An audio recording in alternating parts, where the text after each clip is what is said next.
Notizie Oggi è una produzione di Canale Italia.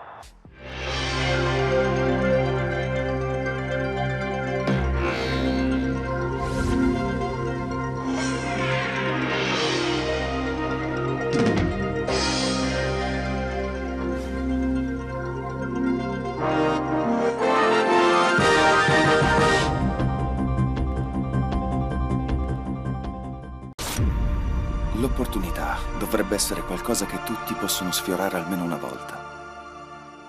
L'occasione di intraprendere qualcosa di grande, di inaspettato. Il mondo è così immenso, vasto, e dovremmo poterlo vivere appieno. Meritiamo la chance di cambiare la nostra vita. Ma la vita non è così semplice. O forse sei tu che stai guardando il problema da un punto di vista sbagliato. Ti sfido a ragionare. Credi che quelle persone che si lamentano ma non fanno nulla per cambiare le cose otterranno mai dei risultati? Il mondo è di chi agisce, di chi vuole uscire dalla massa. Il problema non è lo Stato, non sono le tasse, le agevolazioni dei politici, non è la disoccupazione. Stai guardando le cose da una prospettiva sbagliata. Il problema sta in chi aspetta che sia la vita a dargli quello che gli serve, in chi crede che qualcosa gli sia dovuto. La sai una cosa? Nessuno ti deve niente. Vuoi davvero quell'opportunità di cui parli? Cercala, creala, devi reinventarti per farlo. Non puoi pensare di essere speciale se cerchi soluzioni semplici. Un lavoro comune non fa per te, stai limitando le tue potenzialità. La semplicità è qualcosa che non ti appartiene. Ti hanno bombardato di informazioni per fartelo credere, ma non è così. Hai un intelletto che può creare l'inimmaginabile. Usalo! Le opportunità sono ovunque, ma devi attivarti. Non puoi raggiungere i risultati se non investi sulla tua mente. Ti sfido a investire su te stesso. Siamo nell'era del progresso. Non puoi permetterti di stare fermo. Ti perdi il mondo. Prova a guardare dove gli altri non guardano. Ragiona fuori dagli schemi. Ti sfido a cercare l'innovazione, a scoprire quali sono i nuovi mercati, a seguire conferenze, a formarti, ad essere intraprendente, folle. Quando inizierai a farlo, evidenzia quel giorno. Sarà il giorno in cui inizierai ad allontanarti dalla massa e comincerai a ricordarti di chi sei veramente. Ti ricorderai di quel dono che hai sempre avuto, la tua mente. Ti ricorderai di quanto è bello sfidare i limiti, mettersi alla prova. Hai la possibilità di raggiungere dei risultati veri, perché finalmente sei tu il fautore del tuo destino. Hai di nuovo in mano la tua vita. Potrai inseguire i tuoi sogni, scegliere la tua strada, ritroverai la passione, la convinzione, giorno dopo giorno, continuando a crescere e a ripeterti che se sei riuscita a cambiare la tua vita, devi ringraziare solo te stesso.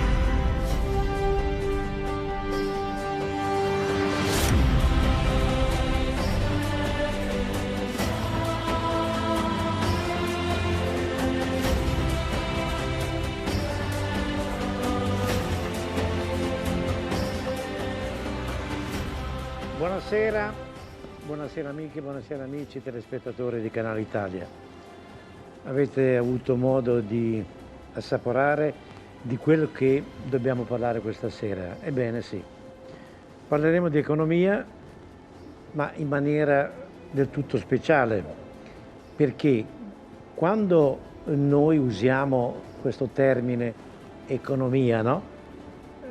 La maggior parte delle persone si spaventa e pensa subito, mamma mia che paroloni, che cos'è che stanno dicendo, quali argomenti complicati magari ci saranno. Ma noi saremo in grado di comprendere sì o no? Beh, questa sera avremo occasione di parlarne con degli esperti che vi faranno capire molte cose in maniera semplice, proprio come si dice da manuale, no? L'economia è importante perché? Perché fa parte della nostra vita, del nostro vivere quotidiano ed è molto più vicina a noi di quanto la si possa percepire. La trasmissione di questa sera si sforzerà, cercherà di dimostrare al pubblico di casa che l'economia non soltanto è facilmente comprensibile ad un pubblico non esperto, ma è anche estremamente importante per tutti noi capirne alcuni aspetti, pochi aspetti, ma che ci toccano da vicino e che hanno un peso enorme sulla nostra vita quotidiana. Quindi occuparcene per comprenderla e agire per migliorare la nostra vita è quanto mai utile e soprattutto necessario. Allora, ma ci chiederete di quale economia parleremo con gli ospiti di questa sera? Parleremo dell'economia dello Stato, dell'economia pubblica, delle istituzioni, quelle di cui sentiamo parlare ai telegiornali, quando danno tutte le notizie riguardo alla spesa pubblica, alle pensioni, alla disoccupazione, allo spread e così via. Tutti argomenti che ci toccano da vicino e riguardano il benessere o la povertà del nostro Paese. L'obiettivo è quello di fare chiarezza e farvi capire una volta per tutte come stanno realmente le cose. Ci riusciremo? Saremo in grado? Non lo so. Io di natura sono ottimista e credo che sicuramente questi signori riusciranno a farvi capire cose che voi ritenete o stavate ritenendo fino a qualche minuto fa molto ma molto lontano. Tra poco vedrete come le cose cambieranno e direte grazie signori, grazie Canale Italia, grazie Linea Sera che ci avete fatto comprendere cose che noi non avremmo mai potuto comprendere. Questi signori fanno parte della scuola, io non sono inglesista e quindi dico Modern Money Theory, cioè ovvero la teoria della moneta moderna, diciamo in italiano. Sono orientati al benessere che è accessibile e realizzabile non solo a pochi, ma a tutte le persone. E quindi la domanda iniziale che vi faremo dopo, il lancio della copertina, io la lancerò a tutti i nostri amici e chi vorrà mi risponderà, ma aspetto, perché prima voglio farvi vedere che cosa preparate per voi, per noi e soprattutto per voi che siete a casa, Antonio Tosello. Guardiamo la copertina e poi entriamo subito in argomento. I 10 minuti non sono persi, credetemi, non sono persi. Ci voleva questa chiarificazione. Copertina di Antonio Tosello. Vai regia. It is a new world order. Create a new world order. Never before has a new world order had to be assembled from so many different perceptions. The ECB is ready to do whatever it takes, whatever it takes, whatever it takes.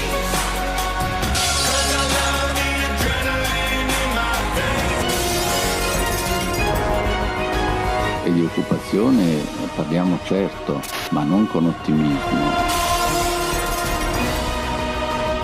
Ma non è una presa in giro, visto la vita.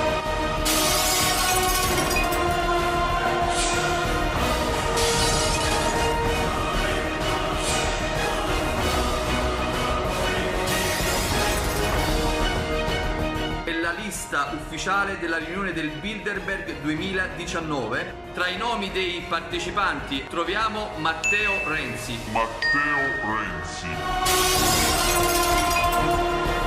Certi momenti in alcune riunioni in cui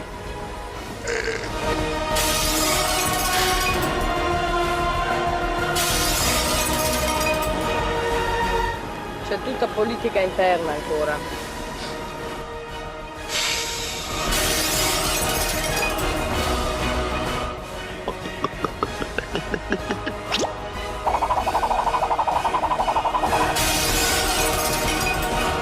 Already I look tired.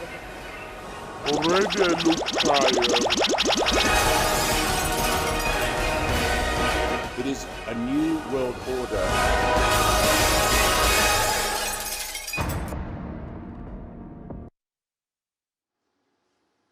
Ecco, di questi argomenti noi andremo a parlarne subito con i nostri ospiti che vado a presentarvi adesso. A partire qui dalla mia destra c'è Marco Cavedon che è vicepresidente della MMT. Buonasera. Sì. Elisabetta Uccello, una imprenditrice. Sì, buonasera. Filippo Abbate è un referente economico della MMT, lo dico abbreviato insomma. Poi alla mia sinistra abbiamo Nicola Duranti, eccolo là. Lui è un analista finanziario, giusto? Assolutamente. Poi abbiamo la signora Maria Luisa Visione, è una consulente patrimoniale. Ed infine Mario Volpi, macroeconomista. Imprenditore. Quindi è sbagliato dire macroeconomista? Sì, perché diciamo appassionato di macroeconomia. Appassionato. Allora dico imprenditore. Va bene. Okay. Allora, regia, correggiamo, noi siamo qui per correggere. Imprenditore. Allora, la cosa che chiedo subito, la domanda, questa scuola, questa teoria della moneta moderna, io ne parlo in italiano, no? MMT, che si sta affermando soprattutto in America, mi hanno detto. Ecco, di che cosa si tratta? Perché è diversa da tutte le altre scuole di pensiero? Mi raccomando, sintesi ed efficacia. Parliamo di una scuola economica che ha il compito, parte dai presupposti, di descrivere il funzionamento della moneta sovrana moderna. Che cos'è la moneta moderna?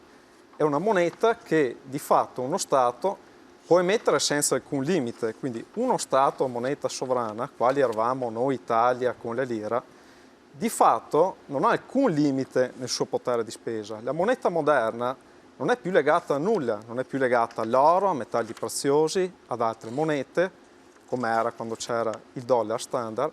Di fatto uno Stato a moneta sovrana, se lo volesse, se ci fosse la volontà politica, perché ci deve essere anche quella, non si deve porre il problema se gli manca la moneta per fare qualsiasi cosa, si deve porre il problema se gli mancano delle risorse reali, quindi si deve porre queste domande.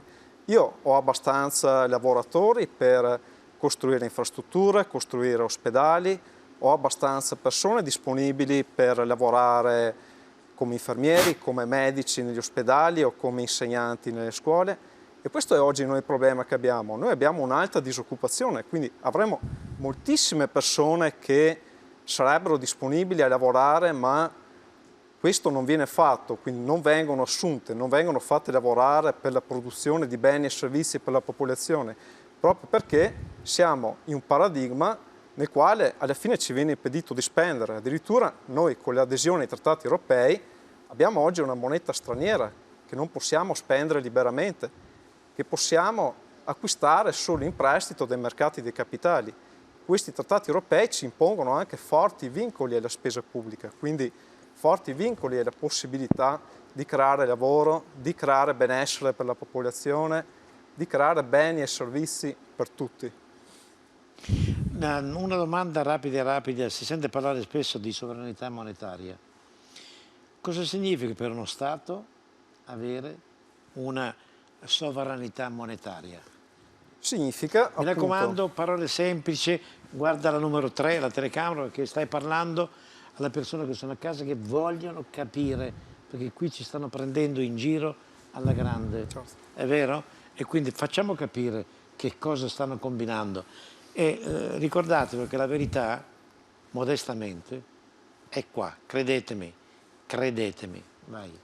Significa avere uno Stato che di fatto ha una sua moneta che può spendere, può creare dal nulla senza alcun limite. Quindi uno Stato a moneta sovrana di fatto può spendere, creare lavoro, creare occupazione, spendere appunto di più di quanto tassa per lasciare in mano alla popolazione anche sufficiente moneta che possa essere spesa anche nell'economia reale. Quindi questa è la cosa che alla fine sarebbe necessaria per rilanciare il meccanismo virtuoso della domanda con le conseguente produzione, assunzioni anche nelle industrie private, per proprio tendere anche alla piena occupazione. Questo è un punto principale delle MMT. Quindi questo è quello che potremmo fare oggi come Italia con sovranità monetaria, quindi arrivare a una condizione di pieno benessere della popolazione. Siamo al paradosso perché uno Stato come la Grecia è stato portato alla rovina, cioè l'opposto della politica espansiva,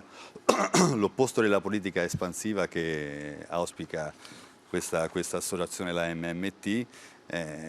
Lì è stato imposto un regime fiscale esagerato, quindi si sono alzate le tasse, si sono ridotti i servizi, si è ridotto il welfare. E quindi alla fine in questo momento obiettivamente la Grecia ha un surplus di bilancio, però la qualità della vita è ridotta veramente ai minimi, quindi, e soprattutto le conclusioni a cui arriva Monti sono sbagliate, perché se fosse vera l'affermazione di Monti, oggi come oggi la Grecia dovrebbe avere uno spread molto basso, invece è il paese comunque che ha lo spread più alto, e l'unico paese che ha lo spread più alto dell'Italia è proprio la Grecia, quindi si vede che queste cure intanto eliminano completamente il benessere, anzi portano le persone a uno stato di povertà assoluta, quindi soddisfano solo, diciamo, tra virgolette, i poteri forti, e poi non aiutano nemmeno il finanziamento dello Stato, perché, ribadisco, l'unico Stato che ha uno spread superiore al nostro, quindi pari a 350 punti base, è la Grecia. Quindi l'affermazione è paradossale. Sentiamo Elisabetta Uccella. Allora, mi ricollego con ciò che è stato detto da Marco e da Nicola Durante. Molte persone purtroppo non sanno che la moneta che noi utilizziamo oggi, e che è chiamata moneta moderna, è una moneta che è sganciata dall'oro e da qualsiasi altro metallo prezioso. Questo perché c'è stata una decisione politica, nel 1971 da parte del Presidente degli Stati Uniti Nixon. Quindi che cosa succede? Succede che oggi la moneta, detta moneta moderna, detta anche cartalista, ha come non ha più un corrispondente in oro sottostante o in un altro metallo. È una moneta che porta su di sé un valore. Quel valore è dato, quel simbolo, quel numero che la moneta porta con sé è dato dallo Stato.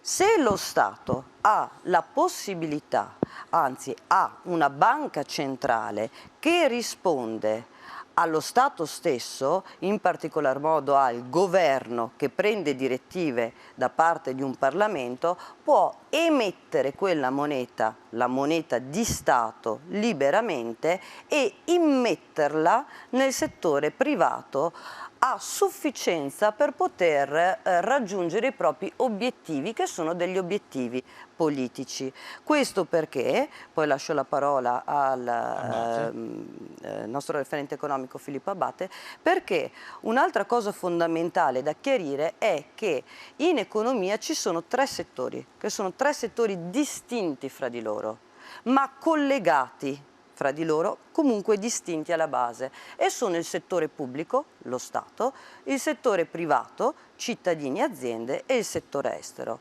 Quando si dice lo Stato siamo noi, non è un'affermazione corretta. È vero, esiste Stato apparato e Stato comunità, ma Stato apparato è diverso da Stato comunità. Rispondono a due logiche e a obiettivi diversi. Per ciò che riguarda il modello politico dell'Italia, che è scritto su una carta, che è la Carta fondamentale della Costituzione italiana, lo Stato è una Repubblica democratica e ciò che fa lo Stato deve rispondere ad un fine pubblico, secondo il modello della Costituzione. Il settore privato, invece, all'interno del quale lo Stato immette con la spesa pubblica la moneta, perché è solo lo Stato, tramite la propria banca, che può immettere moneta nel settore privato, risponde a degli altri obiettivi che sono quelli del profitto. Prego, Abate. Siate più sintetici, sì, per favore. Io mi volevo collegare al video del senatore Monti, perché lui ha parlato del più grande successo dell'euro. Ecco, dipende da quali sono i parametri che utilizziamo per definire se abbiamo avuto successo o meno. Ovviamente i parametri del senatore Monti sono parametri, passatemi il termine, di tipo ragionieristico, cioè abbiamo sistemato i conti, il debito pubblico l'abbiamo fatto rientrare, lo Stato spende meno di quello che incassa. Ecco, per quanto riguarda il 99% della popolazione, credo che i parametri di riferimento di una società vanno a incidere su quella che è la vita e il benessere di quella società. Allora, se noi guardiamo la Grecia con questi occhi che secondo me una società ha avuto successo nel momento in cui tutti possono affidarsi alle cure pubbliche, tutti possono affidarsi all'istruzione, tutti possono andare in farmacia, avere i soldi per comprare le medicine, tutti possono avere un tetto sulla casa senza essere costretti a mettere all'asta la prima casa.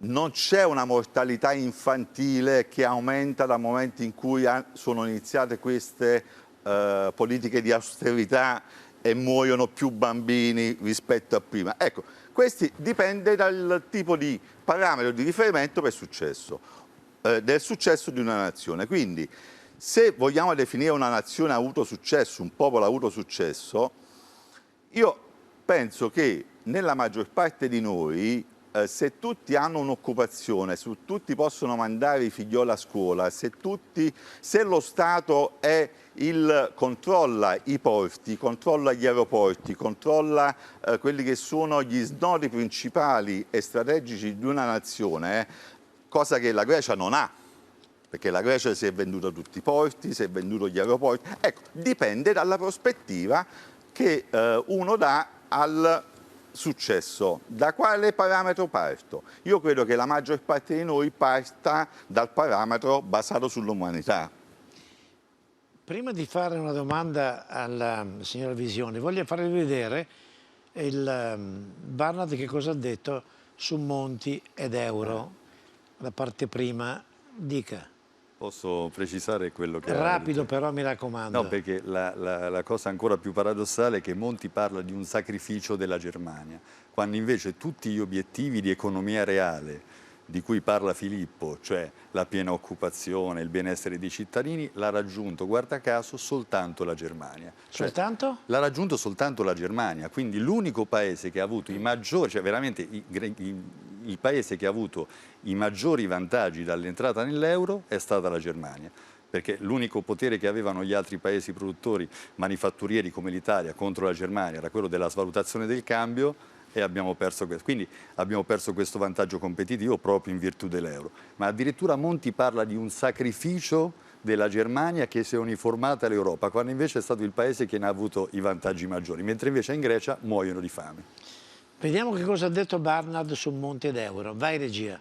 Questo uomo è un bugiardo, oltre a essere un criminale, perché è stato... Si prende lei... È stato messo al governo da un golpe finanziario che si è verificato dall'11 di novembre al 16 di novembre. Questo uomo vi mente perché è un docente universitario di economia, è un monetarista e sa perfettamente che la catastrofe economica che sta inglobando l'Europa, distruggendo il Sud Europa, è un progetto di 70 anni che nasce con l'economista francese François Perroux, un filo nazista francese che si inventò la moneta unica. Monti studia queste cose, le sa perfettamente. L'euro è stato disegnato da un progetto franco-tedesco di 70 anni per arrivare alla distruzione. L'euro è emesso da un sistema di banche centrali, viene immesso direttamente nelle riserve dei mercati di capitali privati europei. Gli stati ex sovrani devono andare a bussare alla porta da questi strozzini e chiedere ogni singolo euro che spendono per i cancellini delle scuole, per gli stipendi degli insegnanti, eccetera. Vengono strozzinati dai tassi di interesse e questo ha creato il disastro economico e finanziario. Nel frattempo, oltre a che poi direte tutto quello che vorrete, però voglio far entrare in campo anche Maria Luisa Visione, perché fra tutto quello che ascoltiamo, chi ne soffre di più sono i giovani, no? Perché c'è una disoccupazione impressionante e fenomeni anche della povertà economica e della povertà educativa. Sì, allora il punto sulla povertà economica è fondamentale. La prima volta che sono usciti dei dati significativi è stato il 2015, è stata denunciata una condizione di povertà assoluta in Italia, importante soprattutto nella fascia giovanile, cioè si vedeva che un minore su 10 era a rischio povertà. La povertà riguardava di più le persone giovani che non le persone over 65. Ora, essere poveri da giovani significa non avere futuro, non avere destino, perché quale possibilità di vita migliore ho se non ho i soldi per arrivare a fine mese? Quale possibilità ho di crescere culturalmente, professionalmente, di comprendere, di aggiornarmi? E questo dato che veniva denunciato è sempre passato un po' in sordina. In questi giorni c'è stato un aggiornamento del dato, ebbene una persona su 3 under 16, stiamo parlando degli adolescenti, oggi è a rischio di povertà assoluta. Allora, perché povertà assoluta o comunque uno stato di povertà non va assolutamente bene? Perché la povertà economica porta conseguentemente la povertà educativa. L'unica possibilità che noi abbiamo di superare questo momento economico complesso, difficilissimo, è attraverso la conoscenza, perché è soltanto la conoscenza che ci può far raggiungere la consapevolezza e soltanto con la consapevolezza possiamo agire. Quindi stiamo togliendo un futuro a queste persone. Poi chiudo con il dato sui NEET, cioè sono le persone che non cercano lavoro, che sono quindi nella fascia giovanile, hanno smesso di sperare e nemmeno si aggiornano professionalmente. Ecco, noi in Italia siamo il paese con il più alto numero di NEET. Prima di andare in pausa pubblicitaria, una domanda anche che non ho ancora sentito la voce di Nicola Duranti. No, sono io. Mario Volpe, scusa. Se la politica monetaria non funziona, quali interventi possono favorire la crescita economica del nostro Paese? Allora, diciamo che innanzitutto la politica monetaria è posta in essere dalle banche centrali e diciamo, di fatto si esplica attraverso diciamo, il controllo dei tassi di interesse. E come la vita dell'Eurozona ha dimostrato, manovrando semplicemente i tassi di interesse non si riesce a far ripartire l'economia. E questo l'abbiamo visto sia nell'Eurozona nel 2008, ma poi anche in tutti gli altri paesi. Qual è lo strumento che può essere utilizzato per far ripartire l'economia? È di fatto la politica fiscale, che è posta in essere dai governi e si esplica attraverso gli strumenti della spesa pubblica e della tassazione. Infatti, se noi vediamo come hanno reagito le principali economie al mondo dopo la crisi del 2008, di fatto hanno aumentato la spesa pubblica e poi hanno ridotto le tasse. E questo di fatto ha fatto aumentare il deficit pubblico, che ha riassorbito la disoccupazione e ha portato questi paesi a crescere a livelli superiori pure a quelli precedenti alla crisi. Questo ha riguardato il Giappone, questo ha riguardato gli Stati Uniti e questo ha riguardato l'Inghilterra, mentre nell'Eurozona la politica fiscale è bloccata dai famosi trattati diciamo europei e non si è potuta implementare, diciamo che non si è potuto ampliare più di tanto il deficit pubblico e questo l'abbiamo visto poi nei tassi di disoccupazione che non sono stati riassorbiti. Insisterei un attimo con la signora Maria Luisa Visione a proposito della spesa italiana in ricerca e fughe di cervelli e dei giovani all'estero, però mi raccomando, sintesi, far capire che cosa sta accadendo. Quello che sta accadendo è che non si investe in formazione e in istruzione, in competenze, quando il mondo sta andando lì, sta andando, pensiamo, verso l'ingegnerizzazione delle competenze, per cui in realtà quando si parla di ricerca e sviluppo uno va a cercare di capire quant'è in percentuale per noi la spesa del PIL e negli ultimi 10 anni siamo sempre da 1,10 a 1,35 in percentuale del PIL e siamo comunque su un livello piuttosto basso rispetto agli altri paesi. Ora, quando si dice che i cervelli vanno all'estero, il discorso è semplice: disoccupazione giovanile. Per arrivare ad avere un lavoro c'è bisogno di un percorso di formazione, non viene facilitata la persona nell'andare a sviluppare la sua genialità o la sua creatività o comunque la possibilità di dare un contributo che è un contributo che non ha un ritorno immediato. È un contributo in termini di investimento. La ricerca è qualcosa che vede poi i suoi effetti nel lungo periodo. Noi invece siamo qui sempre a fare i conti sul breve e quindi di conseguenza togliamo la possibilità di immaginare il futuro. La ricerca immagina il futuro, investo oggi, ma raccoglierò i risultati tra molto tempo. Però questo può fare la differenza nello sviluppo del Paese, perché noi non dobbiamo pensare soltanto, e chiudo, come siamo oggi, noi dobbiamo domandarci: ma noi tra 10 anni, ma che paese vogliamo essere? Domanda che mi giunge da Graziano da Pisa, Elisabetta Uccello, ma togliere il pareggio di bilancio in Costituzione non sarebbe meglio? È la morte di uno Stato? No, allora il pareggio di bilancio in Costituzione è la morte dello Stato. Allora, ricollegandoci a quanto detto prima, il settore pubblico e il settore privato sono due settori differenti. Il settore pubblico è lo Stato, il settore privato siamo tutti noi cittadini e imprese, e settore pubblico e privato sono collegati con dei flussi. Se lo Stato non emette moneta e non la emette nel settore privato, questa moneta non ci può arrivare. Come la emette? Creando lavoro. Quindi teniamo conto che ad oggi noi in Italia abbiamo solo il 14% degli occupati, quindi non il 14% degli italiani, ma il 14% degli occupati che lavora nel settore pubblico. Un dato molto basso, visto che ci piace l'esterofilia, negli altri paesi, negli altri stati europei i dati sono più alti, si arrivano anche appunto del 25%. Ecco che cos'è il pareggio di bilancio? Il pareggio di bilancio è quando lo Stato spende e poi tassa allo stesso modo.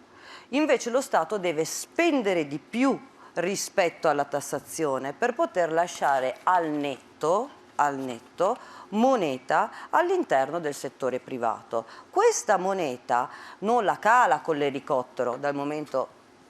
Dico questa cosa perché è una cosa che spesso si sente, ma se lo Stato, l'Italia esce dall'euro allora cominciamo a spendere la cala con l'elicottero. No, allora lo Stato immette moneta nel settore privato creando lavoro o dando assistenza a tutte le persone che non possono lavorare per vecchiaia, per maternità, per infortuni, eccetera, eccetera.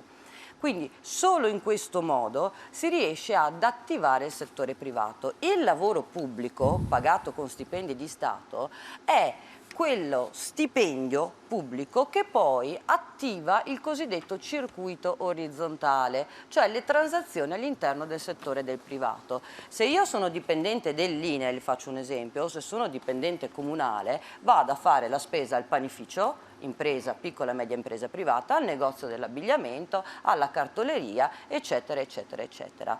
Ma lo Stato italiano, che si è dotato di una Costituzione che per l'appunto è programmatica perché guarda al futuro, ha deciso che ci sono dei settori che sono i famosi settori servizi essenziali, scuola, istruzione, infrastrutture, amministrazione, che devono essere alla portata di tutti e gratuiti. Questo è un modello di società programmatica che guarda al futuro, che paga la ricerca, che paga l'istruzione e che crea soprattutto la cosiddetta piena occupazione, cioè obiettivo zero disoccupazione.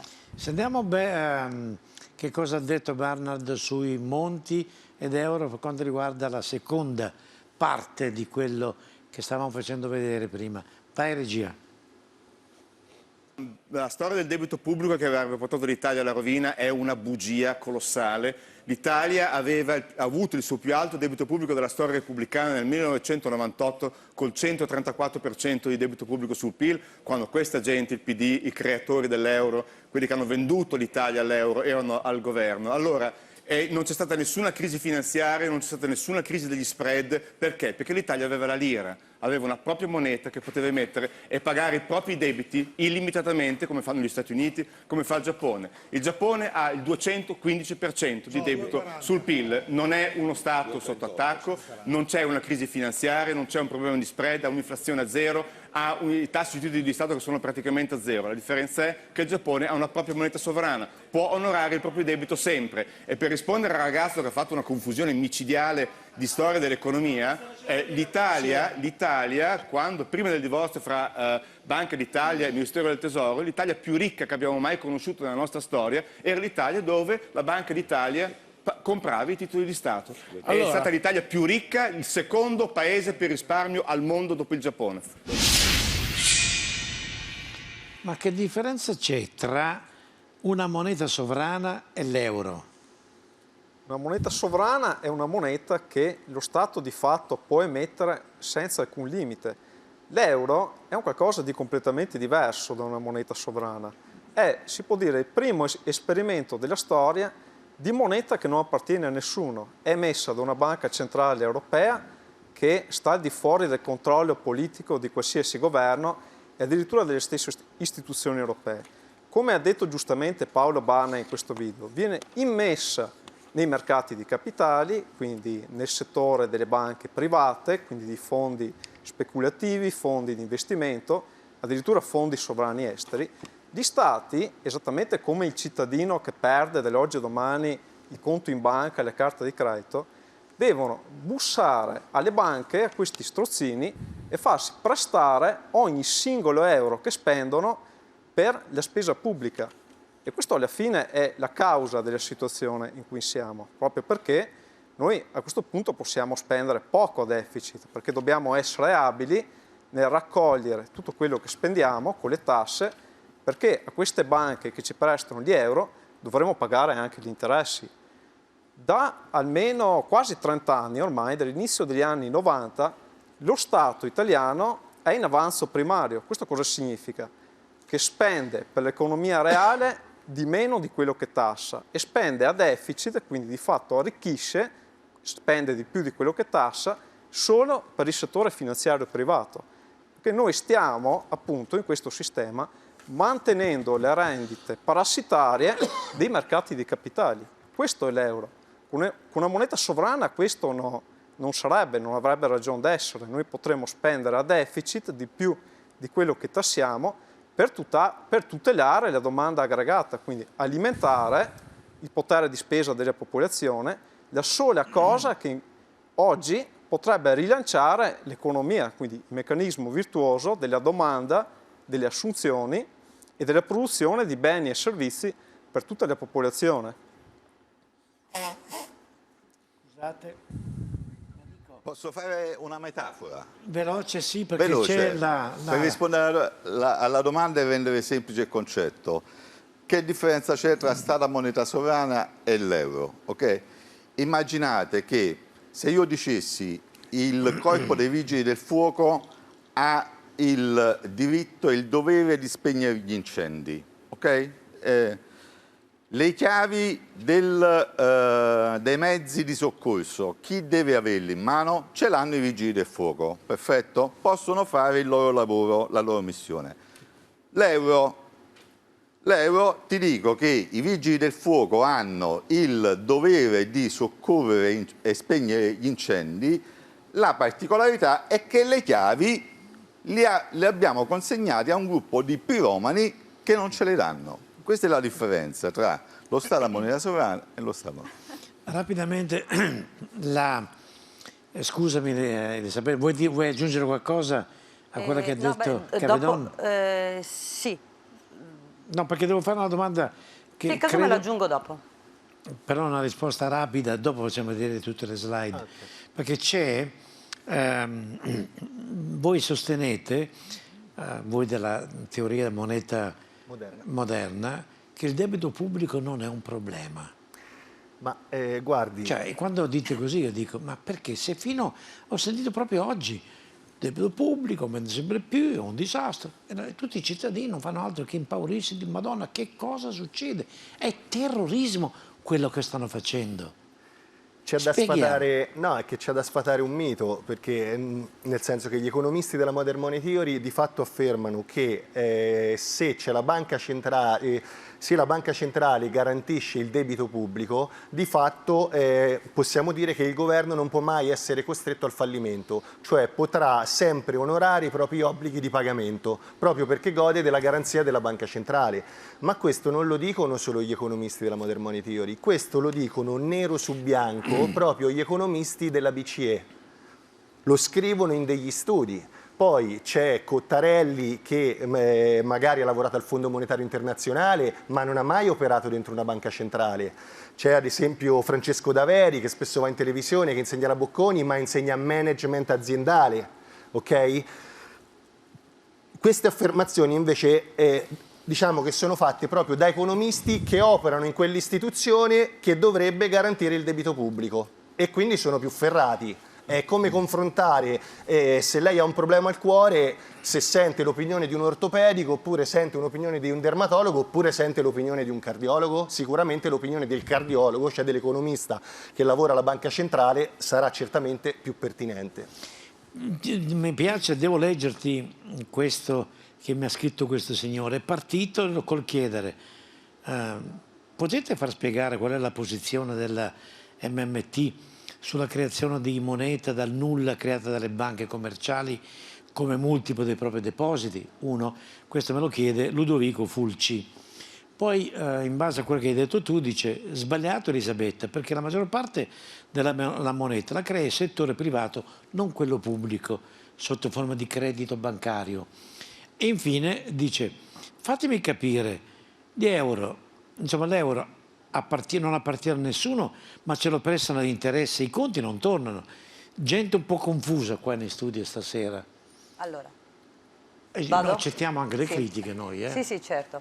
Allora, innanzitutto si chiama debito pubblico perché quando fino al 1981, data per eccellenza, la Banca d'Italia lavorava di concerto con il Ministero del Tesoro, il debito pubblico era così chiamato perché il Ministero del Tesoro ordinava alla Banca d'Italia di emettere della moneta di Stato, delle riserve. E che cosa faceva? Emetteva dei titoli di Stato, il Tesoro, la Banca Centrale comprava i titoli di Stato che rimanevano invenduti in asta primaria.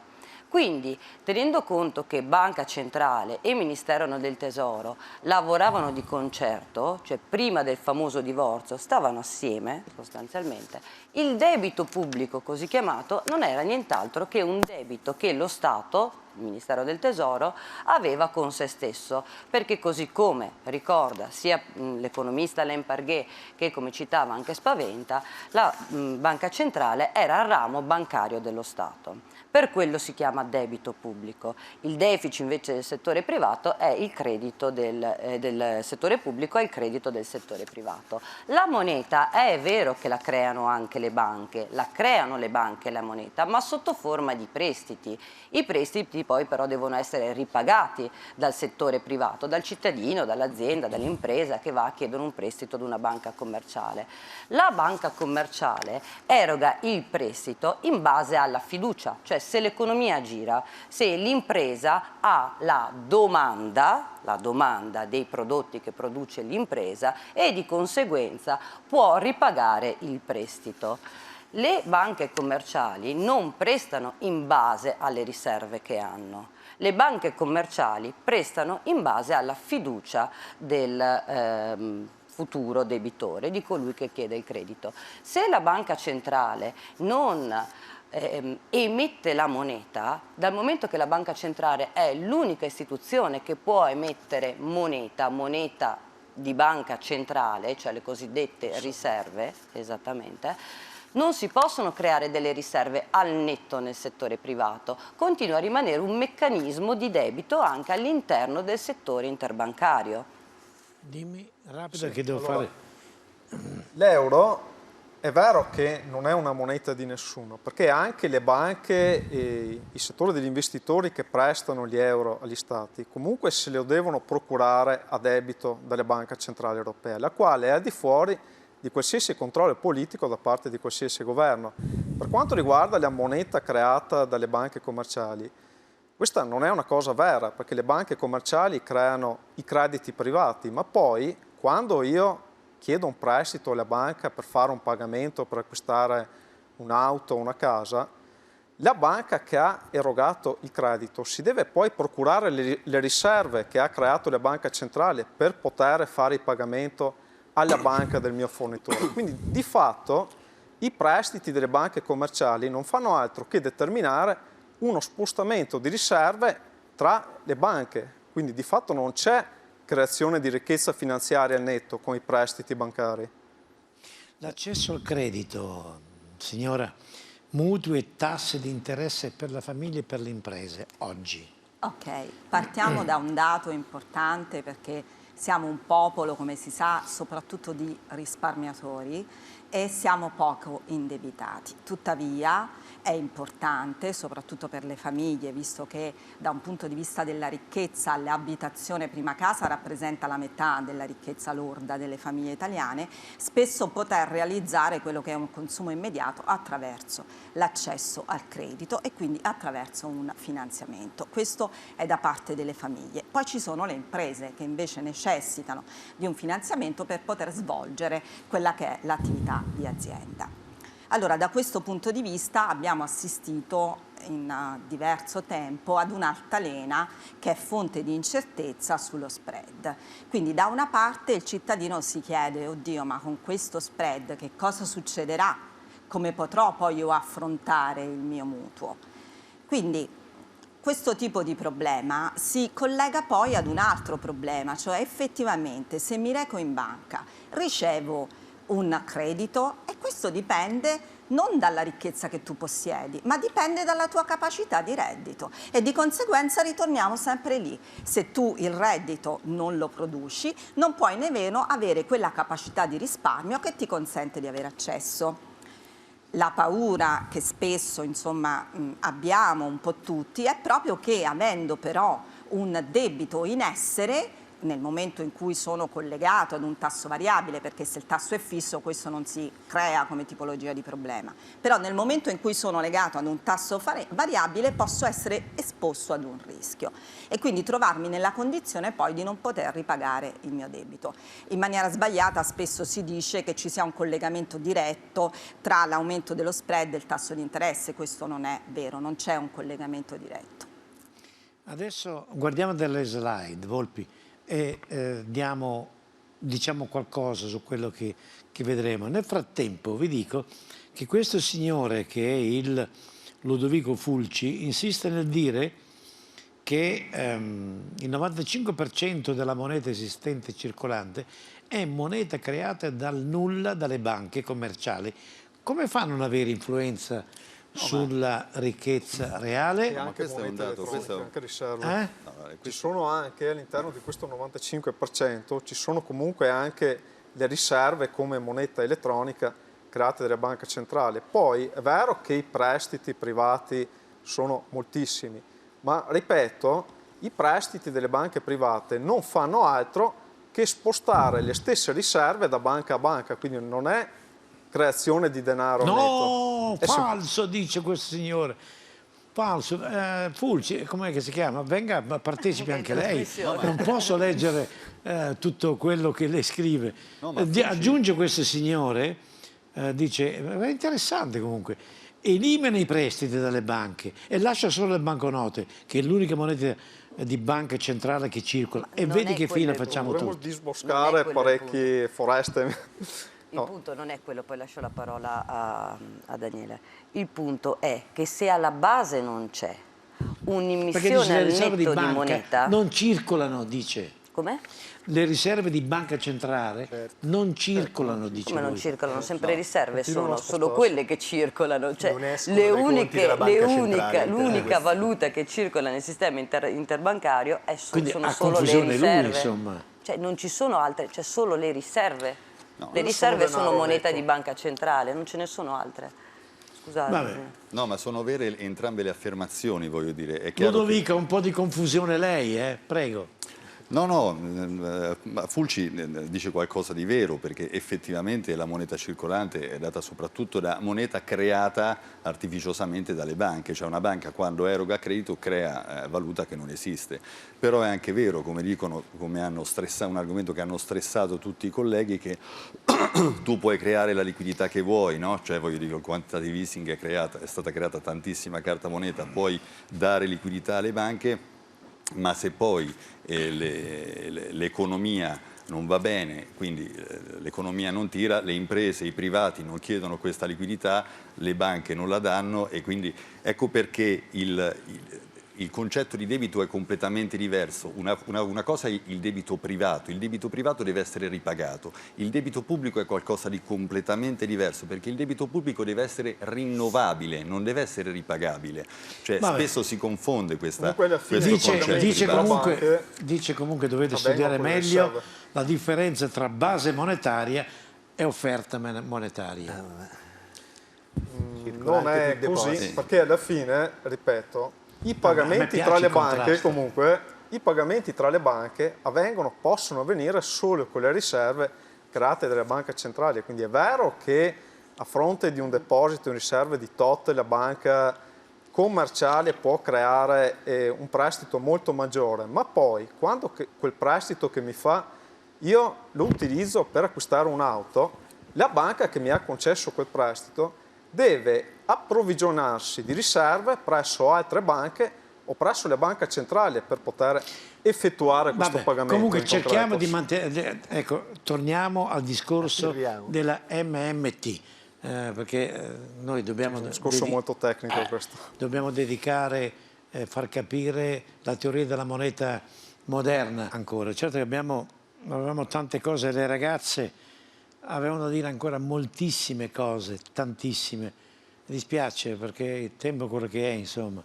Poi sono subentrati Tiziano Tanari, che è presidente dell'MMT, e poi Alessio Farinella, che è un economista. Eccoli qua, li abbiamo fatti vedere. Vogliamo dare una spiegazione prima di far vedere al nostro, su quello che ha detto quel signore? Ma io vorrei che lui avesse una spiegazione proprio dinamica e semplice. Allora, ribadisco. Dov'è che sbagliate voi o sbaglia lui? Allora, questo equivoco, no? Nasce sempre dal confondere il debito privato con il debito pubblico. Sono due realtà completamente diverse e che non possono essere confuse. Purtroppo oggi la dottrina ufficiale spesso porta in confusione le persone che tendono ad identificarli, e quindi ecco il panico da debito pubblico, no? Quindi si alimenta questa paura del debito pubblico, questo alimenta lo spread, e attraverso lo spread vedremo che si condizionano le scelte politiche dei paesi. Ma in realtà il debito privato deve essere ripagabile, il debito pubblico è completamente diverso, il debito pubblico non potrebbe mai essere ripagato, nessun debito pubblico di nessuno Stato al mondo potrebbe mai essere ripagato, il debito pubblico deve essere rinnovabile. E com'è che è rinnovabile un debito pubblico? Quando c'è un compratore di ultima istanza, ecco la banca centrale, che garantisce l'acquisto dei titoli di Stato emessi dallo Stato stesso. Quindi quando il pubblico dei risparmiatori istituzionali sottoscrivono le emissioni di titoli di Stato, se l'emissione non viene completamente coperta, ecco che c'è un acquirente di ultima istanza, che è la banca centrale, che garantisce il collocamento del debito. Quindi il debito pubblico può essere rinnovato continuamente quando c'è la presenza di una banca centrale che lo garantisce. Questa cosa completamente diversa è quella del debito privato. Il debito privato, nel momento in cui la banca gli chiede il rientro, deve pagare. Non esiste un debito pubblico al mondo che sarebbe oggi ripagabile. Il debito pubblico oggi è una cifra monster, deve essere solo rinnovato. Questo signore afferma che ha scritto un libro dove spiega tutto. E se non mi dice qual è il libro, signore, non posso neanche fare pubblicità per lei. E la faccio volentieri. Allora, Volpi, vogliamo vedere le slide. Vediamo che cosa ci ha mandato. Prego. Sì, allora... Può guardare anche di là. Cottarelli dice non si può far crescere l'economia spendendo soldi pubblici. Sì, c'è questo dibattito sulla spesa pubblica, molto spesso si vedono imprenditori che vanno in televisione a dire che, diciamo, il governo deve ridurre la spesa pubblica, stessa cosa le associazioni di categoria di imprese proprio con in testa Confindustria, dicono continuamente che il governo deve tagliare e ridurre la spesa pubblica. Sembra quasi che la spesa pubblica sia qualcosa di negativo o che magari addirittura danneggi proprio le imprese. Mentre possiamo dire che è l'esatto contrario, perché se ad esempio il governo aumenta la spesa pubblica per aumentare gli stipendi dei dipendenti pubblici oppure per assumerne di più, poi questi soggetti che ricevono questi soldi in più li spendono in beni e servizi che vengono prodotti dalle imprese private. Se la spesa pubblica viene indirizzata agli investimenti pubblici, stessa cosa, questa spesa si trasforma direttamente in fatturato e profitto per le imprese. Okay? E quindi abbiamo Cottarelli che ci dice che non ci può essere crescita se un governo aumenta la spesa pubblica. E quindi andiamo a vedere diversi paesi che oggi sperimentano la crescita. Questi sono gli Stati Uniti e vediamo che la spesa pubblica di fatto negli ultimi 5 anni non ha fatto altro che aumentare. Stessa cosa in Cina, la spesa pubblica aumenta sempre costantemente. Poi abbiamo altri paesi, aspetto la slide, come la Germania, come il Giappone. Andiamo avanti. Esatto. La Germania. E poi abbiamo sempre la spesa pubblica della Francia e vedete che la linea è sempre a crescere. Poi abbiamo sempre il Canada, la spesa pubblica aumenta, e questi sono tutti i paesi che crescono. Poi abbiamo l'Italia, dove la spesa pubblica di fatto è costante. Ma se vediamo la spesa pubblica su un arco temporale di 10 anni, cioè dal 2008 al 2019, questa è la Cina, che incrementa sempre la spesa pubblica. Poi abbiamo il Giappone, che incrementa la spesa pubblica. Poi abbiamo la Germania. Poi abbiamo di nuovo la Francia. E poi vediamo l'Italia negli ultimi 10 anni, eccola qui, dove scende la spesa pubblica. E questo spiegherebbe perché l'Italia non cresce e perché invece tutti gli altri paesi crescono.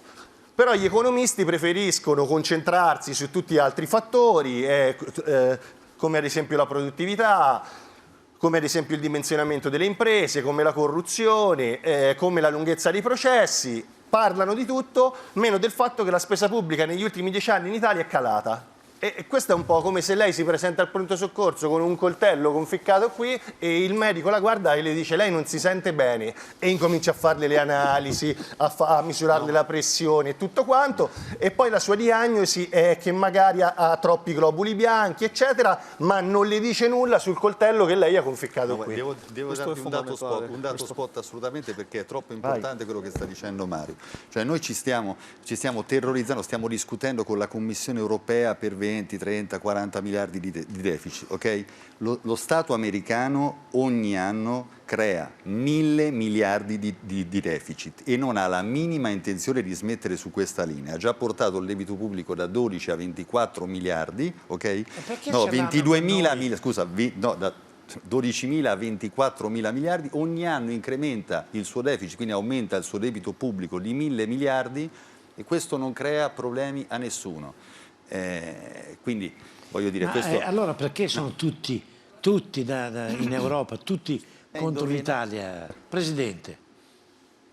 Io mi riporto alle affermazioni di un noto economista, amico, col quale abbiamo grandi contatti, che è Nino Galloni. Lui l'ha spiegato bene, è stato testimone in prima linea nei decenni passati, ha avuto ruoli di incarico molto importanti e ha dimostrato una cosa che, per quanto mi riguarda io personalmente come imprenditore che ormai quasi 50 anni che svolgo l'attività, ho vissuto anch'io in prima persona. Lui l'ha dimostrato anche storicamente. L'Italia è in atto, in Italia, un processo di deindustrializzazione che non può avere altro motivo, non ci può essere altro motivo che questo. Perché per giustificare la politica economica, i vincoli europei, la politica economica di questa Unione Europea, mi perdonerete la franchezza, ma voglio essere un po' provocatorio perché dopo i discorsi tecnici dei miei amici voglio dare qualcosa di diverso.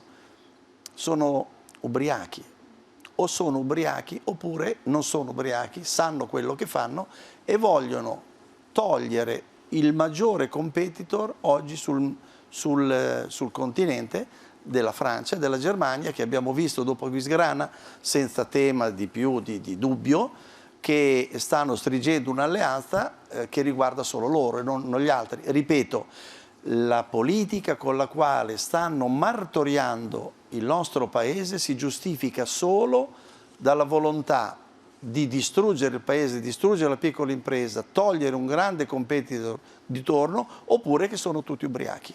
No, una domanda al signor Filippo Abbate. Qual è il modello economico-sociale dei trattati europei rispetto alla nostra Costituzione? È una bella domanda. È un modello socio-economico totalmente diverso da quello previsto dalla nostra Costituzione. Tutte queste restrizioni che vengono date da... Allora, l'economia è diventata suprema rispetto alla vita delle persone, come dicevamo prima sulla Grecia. L'economia è diventata suprema rispetto alla politica e quindi perché condiziona la politica, ok? E quindi si è ribaltato totalmente quello che è il paradigma. Cosa che se fosse stato il modello socio-economico della Costituzione, quindi bisogna riportare la politica e quindi le leggi al di sopra dell'economia, perché decisioni di politica economica vengono prese in base a delle leggi. Le leggi devono essere riferite a quello che è la Costituzione del Paese. Benissimo, il modello socio-economico europeo è un modello socio-economico che si rifà al liberismo.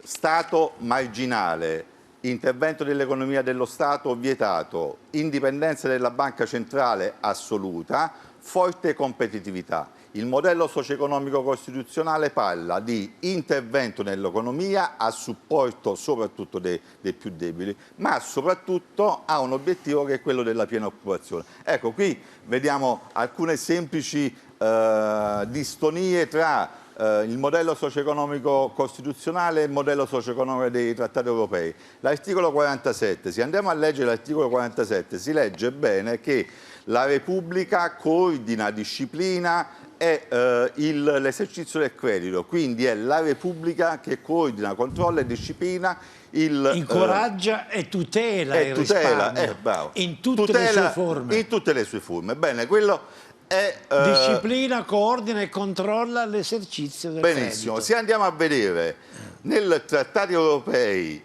l'articolo 130 che consolida e solidifica quella che è l'indipendenza della banca centrale nei confronti dello Stato e degli altri Stati, vediamo che con l'introduzione della regola del bail-in il risparmio non è stato tutelato ma è stato distrutto. Ora, se io leggo l'articolo 47 dico chi è che deve controllare e tutelare? Lo Stato. Però l'articolo 130 dei trattati europei dicono che lo Stato non può mettere bocca sulla banca centrale, anzi è la banca centrale che controlla lo Stato e la politica. E allora perché abbiamo firmato tutti questi contratti noi in Europa?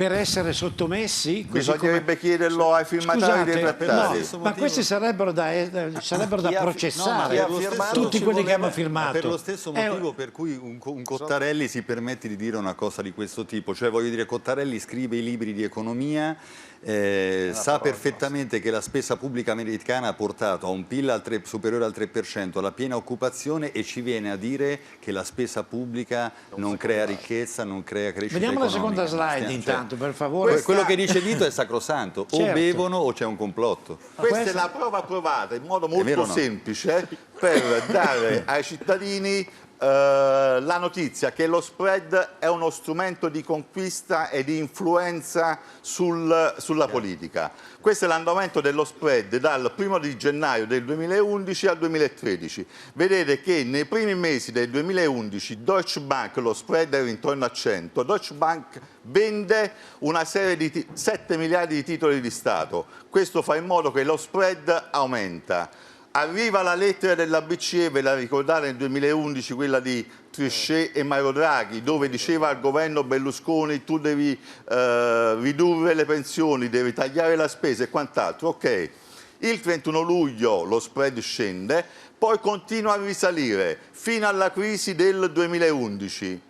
Lì ho segnato un golpe finanziario perché Berlusconi viene estromesso e viene nominato Mario Monti. Arriva Mario Monti, lo spread era intorno a 5,70, cala, ritorna su. Nel frattempo bisognava fare le riforme strutturali, bisognava applicare quello che era la ricetta della Commissione europea. Finché non è stato approvato il Fiscal Compact il 23 luglio del 2012 e il MES, il Meccanismo Europeo di Stabilità, che è un altro trattato europeo, lo spread, e quindi immaginate sui giornali cosa si leggeva, lo spread è aumentato. Nel momento in cui il 26 luglio è stato tutto approvato, Mario Draghi fa la sua comunicazione, che hai mandato anche prima nel video, fa la sua comunicazione che avrebbero fatto qualsiasi cosa per difendere l'euro. Vedete lo spread come cala. Siccome vola il tempo, perché noi stiamo facendo la cronistoria, ci stiamo volgendo a quello che è stato, no? Insomma, voi avete la MMT, che è la teoria della moneta moderna. Io voglio capire da voi, se è possibile, così a mano, diciamo, quali possono essere le soluzioni per poter combattere questa situazione.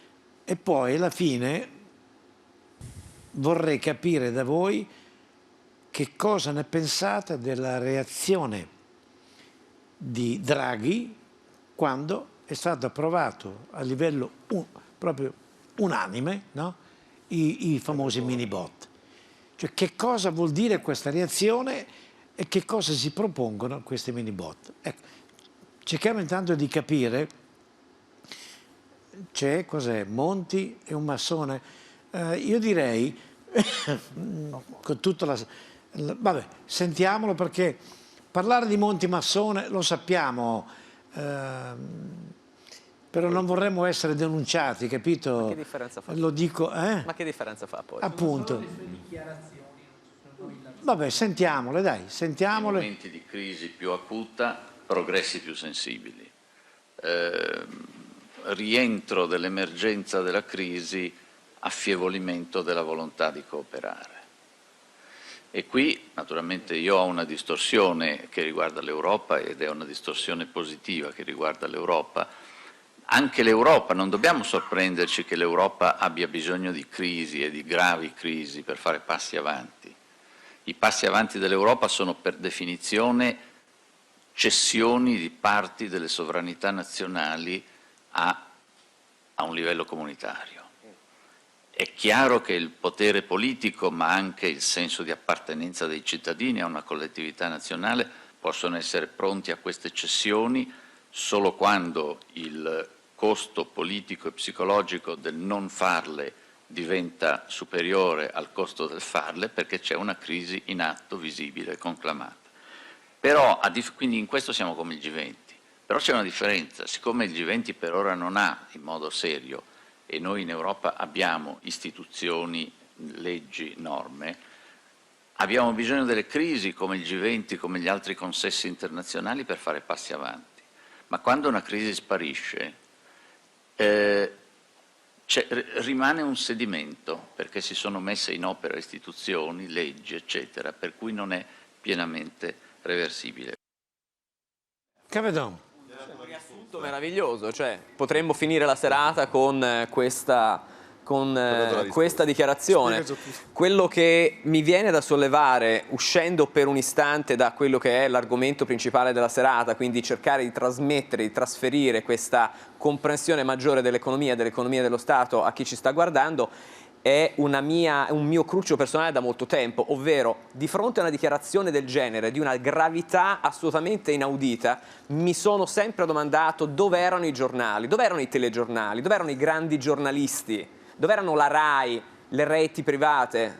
Dopo una dichiarazione del genere avrebbero dovuto letteralmente infestare i giornali con queste notizie, parlando di queste dichiarazioni per settimane, come a volte fanno per situazioni assolutamente inutili, che servono naturalmente per portare l'attenzione delle persone fuori strada. Una roba del genere è una dichiarazione di una gravità incredibile, perché qui parliamo di attività fatte appositamente per creare delle crisi, come disse un tempo Prodi, un giorno ci sarà una crisi e per fronteggiare quella crisi ci saranno dei nuovi strumenti. Qui abbiamo sentito parlare una persona che al tempo appunto lavorava per lo Stato, che è ancora nello Stato, io mi domando effettivamente come possa essere accettata una cosa del genere, che dice ci vogliono delle crisi perché almeno gli Stati cedono sovranità, la cessione della sovranità è un reato. Esatto.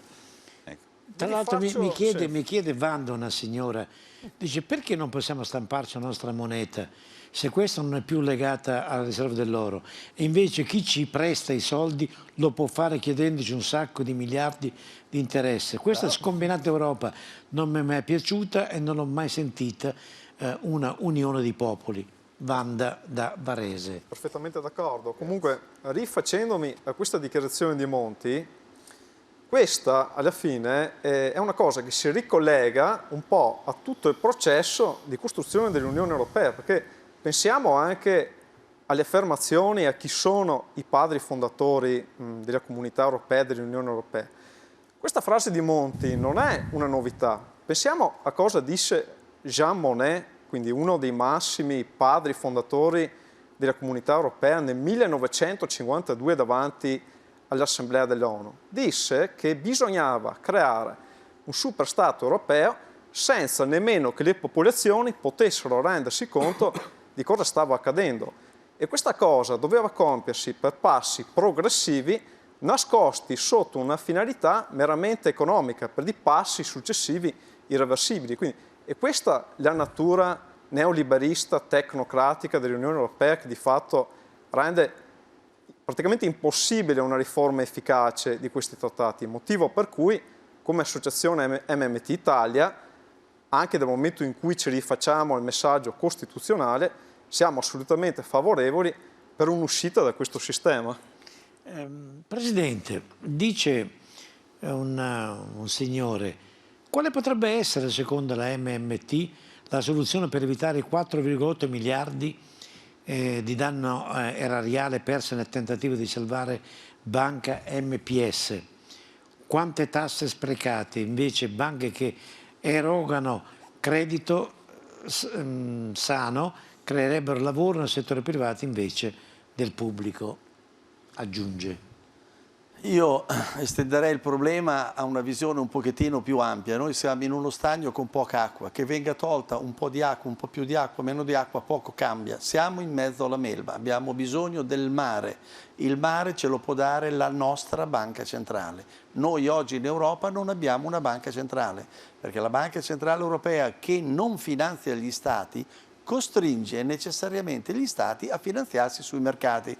Che cosa c'è di differente? Mentre uno Stato sovrano ha la moneta, parliamo in un linguaggio molto semplice e comprensibile, se la crea dal nulla attraverso la sua banca centrale per la quantità necessaria per far funzionare la propria economia, noi siamo costretti a chiedere, i nostri Stati dell'Eurozona sono costretti a chiederla in prestito come un normale privato. Cosa vuol dire?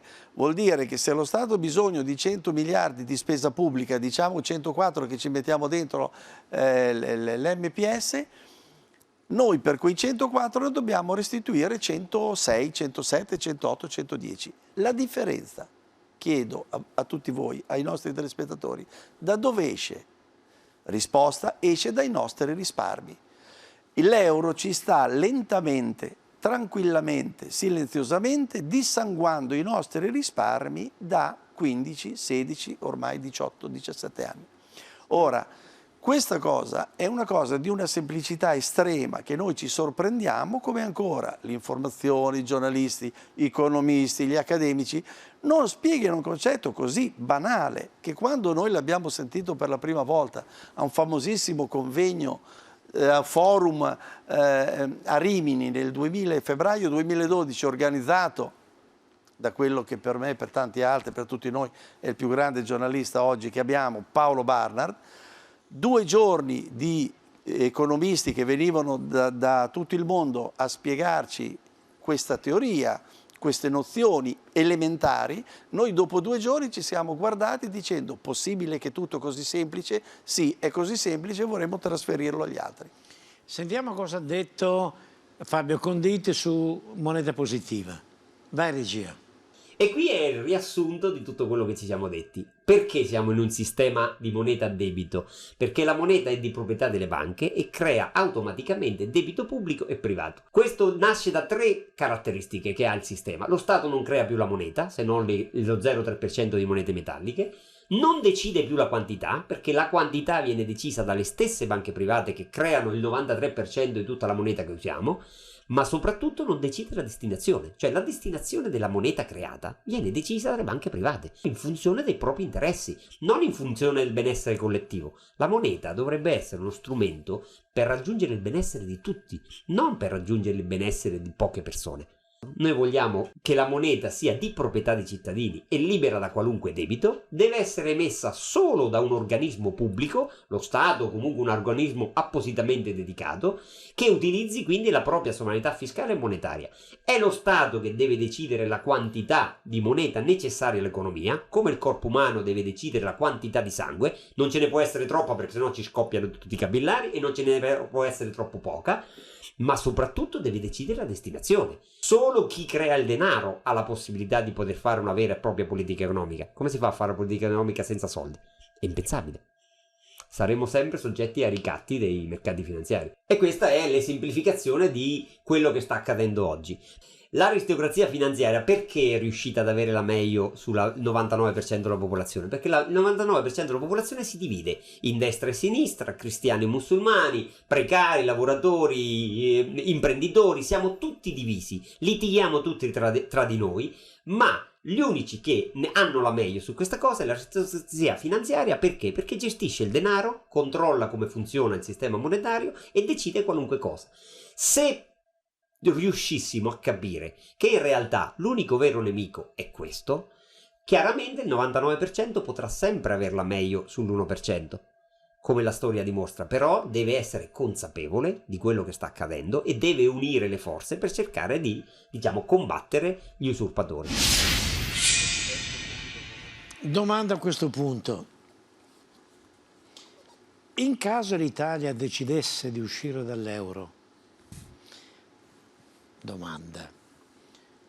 e tornare alla lira, certamente saremmo più competitivi e potremmo autofinanziarci, ma quali sarebbero le conseguenze nei confronti dei partner europei? Cosa potrebbero chiederci? Vede l'Inghilterra, a cui sono stati richiesti 50 miliardi di sterline. Questo ce lo chiede Natale Bosco da Cosenza. Questi assolutamente sono dei ricatti che uno Stato a moneta sovrana ha tutti gli strumenti in mano per non cedere appunto a questi ricatti. Di fatto il Regno Unito, l'Inghilterra, avendo una sua moneta, non ha bisogno di investitori stranieri che acquistino i suoi titoli o che gli diano di soldi anche tramite le sue esportazioni. Perché è la sua moneta. Perché è la sua moneta, esatto. La cosa più importante per uno Stato a moneta sovrana non è nemmeno tanto il discorso di avere una moneta competitiva per esportare, ma è la domanda interna che può essere alimentata all'infinito tramite appunto la spesa a deficit, la spesa a debito. Questo cosa significa? Il debito pubblico, e questa è una cosa fondamentale che tutti voi dovete capire, è un qualcosa che non può essere eliminato per il semplice fatto che è necessario per l'economia privata. Il privato non può creare il denaro, c'è bisogno assolutamente di uno Stato con la sua moneta che possa crearla da nulla, spenderla di più di quello che tassa, quindi spenderla a deficit affinché noi possiamo avere moneta che circolano nell'economia privata, possiamo avere della domanda in grado di rilanciare le produzioni di beni e servizi. Senza debito pubblico di fatto non ci sarebbe nemmeno un'economia monetaria. Una battuta velocissima che io dico che rasentiamo il grottesco. Giustamente il telespettatore ha chiesto, dice, se l'Inghilterra va fuori deve pagare 50 miliardi di sterline. Allora io chiedo ai telespettatori, a tutti noi, chi le crea le sterline? Chi le crea dal nulla? La banca centrale d'Inghilterra. Certo. Non fa altro che digitare 50 miliardi di sterline e le manda a quei signori poco avveduti dell'Unione Europea, che se fanno arrabbiare l'Inghilterra smette di comprare, siccome è un importatore netto rispetto all'Unione Europea, cioè importa molto di più, compra molti più beni di quelli che esporta, per circa 110 miliardi. Concludo facendo una domanda ai nostri telespettatori. Se io sono un negoziante e ho un cliente che mi compra 110 miliardi all'anno, sono un grandissimo negoziante, questo cliente lo prendo a pesci in faccia o me lo tratto bene e me lo liscio? Grazie. Stare in Europa ci ha protetto i risparmi, sì o no? Lo chiedo all'amico Filippo Abate. In Europa non ci ha protetto i risparmi, anzi non ha permesso di accumulare risparmi, mi spiego meglio. Vi ricordate, tutti si ricordano quantomeno, quelli che hanno la mia età si ricordano che negli anni 80 c'era l'inflazione a doppia cifra. Ecco, in quel periodo l'inflazione a doppia cifra, i risparmi erano il 25% del reddito, cioè nonostante l'inflazione altissima in quel periodo l'italiano, la famiglia italiana riusciva a risparmiare. Oggi sapete qual è il tasso di risparmio che si riesce a mettere da parte una famiglia? Il 2%. Quindi siamo passati da un 25% che riuscivamo a risparmiare quando eravamo al di fuori della moneta unica ad oggi un 2%.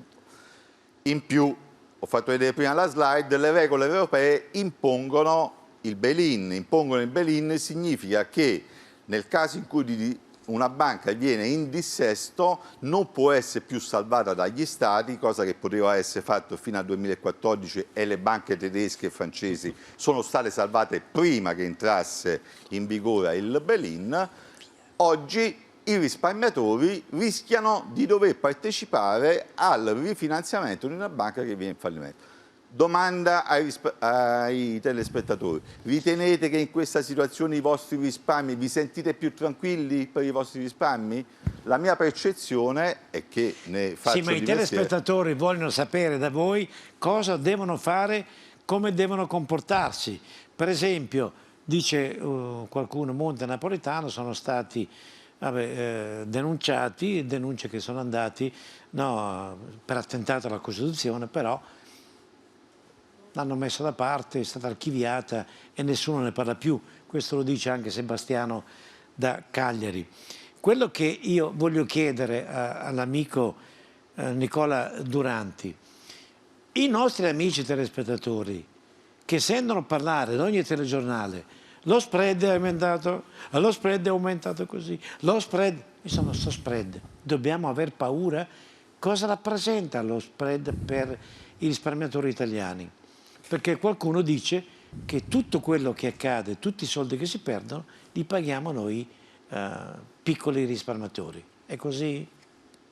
Allora, lo spread... In sintesi, perché il tempo vola, vedete, abbiamo molte cose. Però non è facile, perché lo spread tecnicamente è il differenziale di rendimento, quindi il differenziale di tassi che esiste tra un paese e un altro. Quindi rispetto degli altri paesi rispetto alla Germania, che è considerato lo Stato più virtuoso. Quindi in questo momento la Germania sui propri interessi, sul proprio debito pubblico paga interessi negativi, cioè chi investe in un Bund tedesco a 10, 15, 20 anni, dopo 10, 15, 20 anni riceve di ritorno degli interessi negativi e quindi le aziende si finanziano a interessi negativi. Lo Stato italiano in questo momento paga un 2,4% sul decennale, quindi viene visto come uno Stato a rischio. In realtà il problema è sempre lo stesso.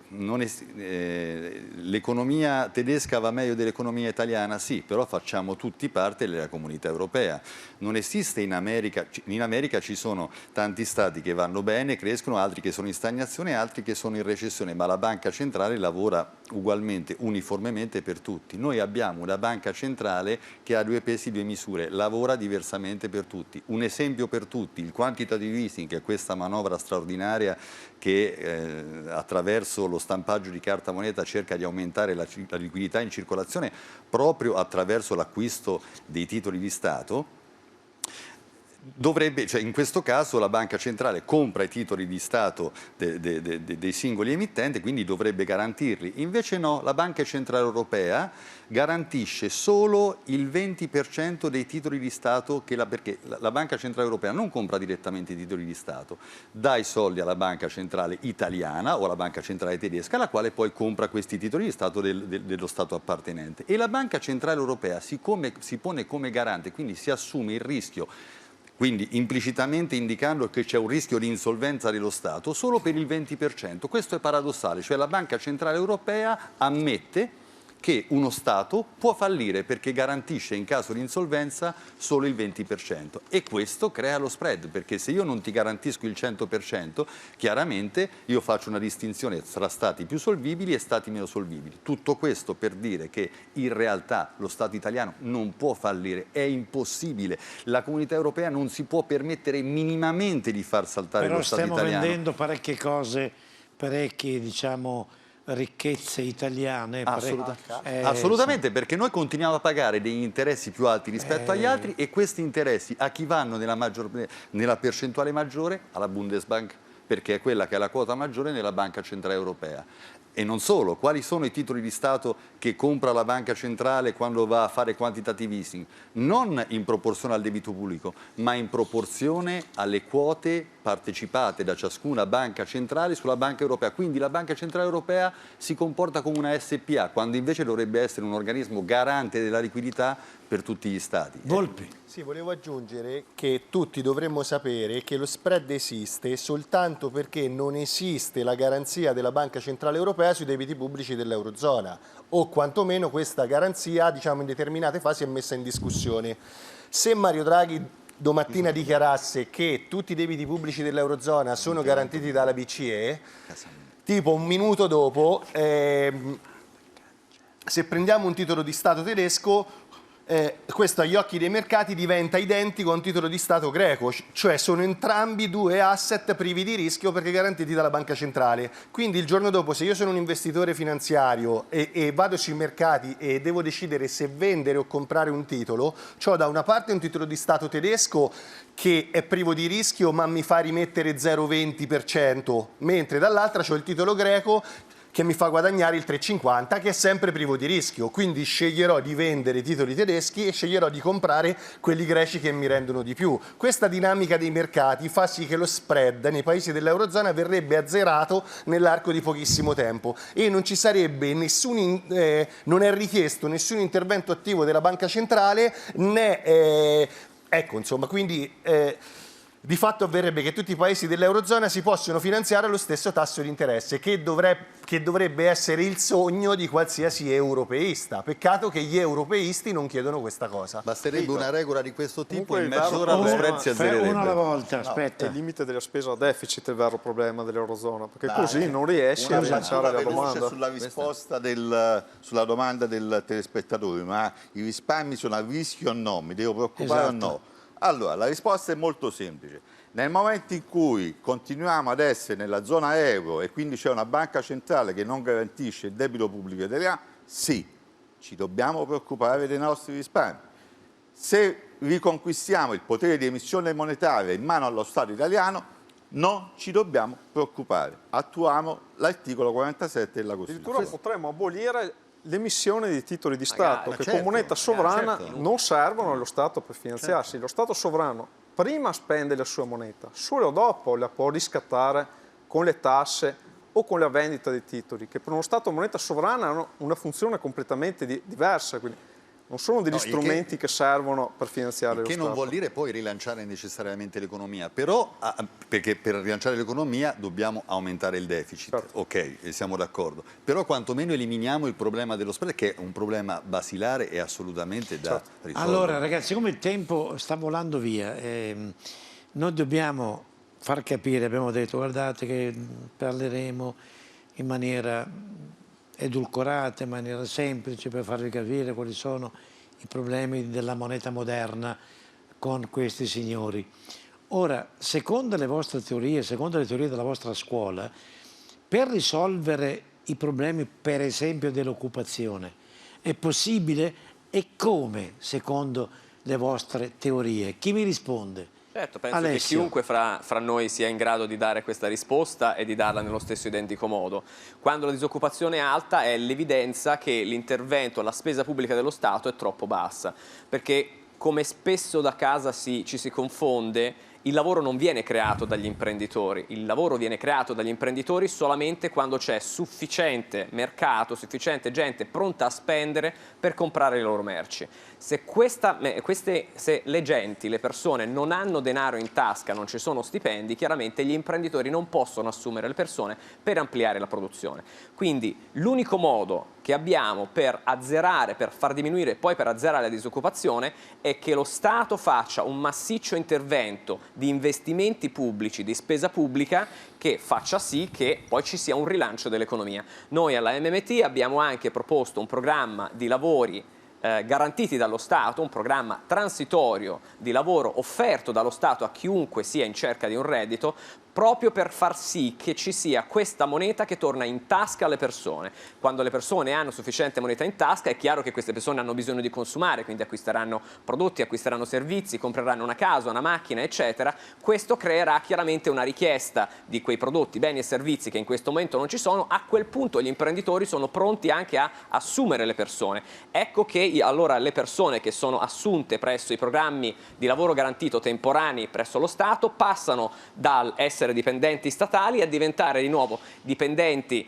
privati, delle aziende private, anche perché lo Stato non offrirebbe uno stipendio altissimo, ma offrirebbe uno stipendio tale per cui non andrebbe in concorrenza con le aziende private, ed ecco che nel momento in cui si rilancia il mercato arrivano gli imprenditori che hanno bisogno di assumere, assumono a stipendi più alti e si passa dai lavori transitori dello Stato finalmente al settore privato, e questo sarebbe sufficiente a uscire dalla crisi in pochissimo tempo. Qualcuno dice, tipo questo signore Gianmaria da Verona, dice: vedrete come andranno bene le cose quando torneremo alla lira, andremo in default e avremo l'inflazione galoppante, quindi non dite sciocchezze. Ma non c'è solo questa soluzione, perché basterebbe cambiare le regole europee per uscire da queste problematiche. Voglio dire, il circolo virtuoso di cui parlava Alessio è proprio quello di un aumento della spesa pubblica per innescare un circolo virtuoso nell'economia che poi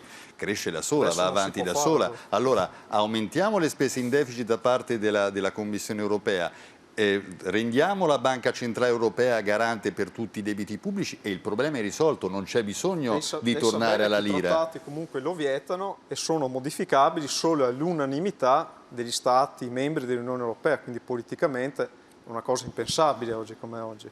Quindi diciamo, possiamo dire con tutta tranquillità che se ci fosse la volontà politica, se ci fosse stata la volontà politica, l'Unione Europea sarebbe stata progettata già in questo modo. Quindi la riflessione che lancio un po' a tutti quanti i cittadini, le persone che sono lì da casa, è: se l'Unione Europea è stata progettata con questi vincoli che impediscono agli Stati di fare la giusta spesa pubblica che serva a rilanciare l'economia, specialmente in un momento di crisi, un momento congiunturale come questo, come mai è stata progettata in questo modo?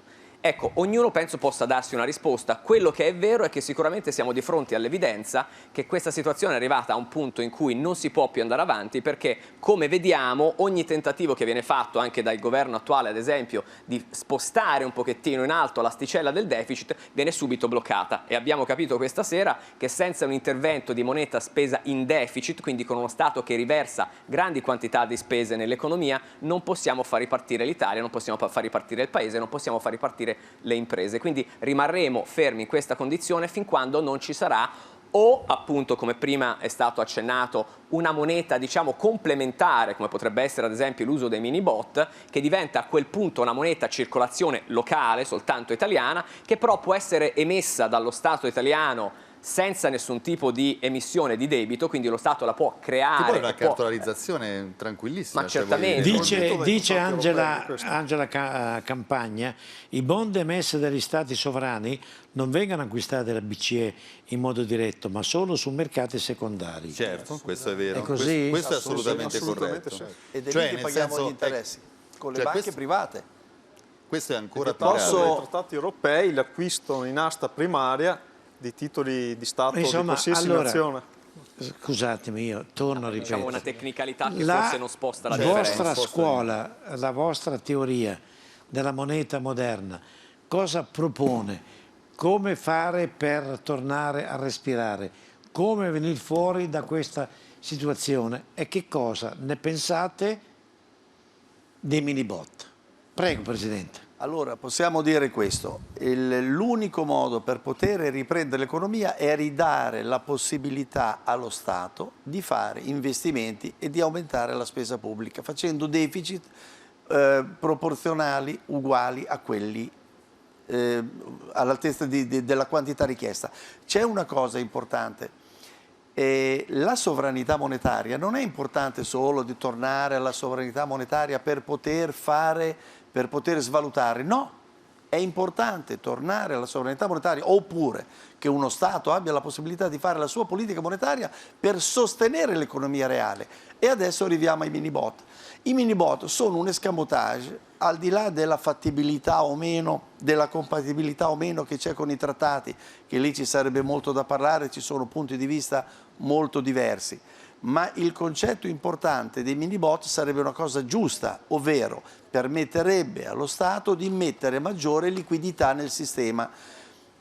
Perché, se posso fare un esempio, pochi secondi per far capire il meccanismo ai cittadini normali.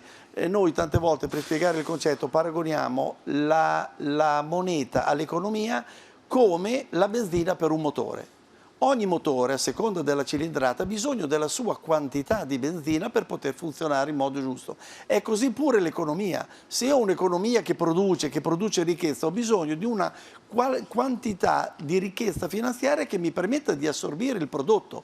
Un ultimo concetto fondamentale: noi dobbiamo ragionare su due livelli di ricchezza. Esistono, per capire i parametri con i quali dobbiamo muoverci. Abbiamo la ricchezza finanziaria, che è la moneta. La moneta, cerchiamo di capirlo tutti, si crea dal nulla. Non è un bene scarso, se ce lo fanno scarso è una scelta di chi detiene la politica monetaria, che è per questo che deve tornare allo Stato. Poi c'è la ricchezza reale, la vera ricchezza, cioè tutti i beni, prodotti, servizi che noi produciamo con il nostro lavoro.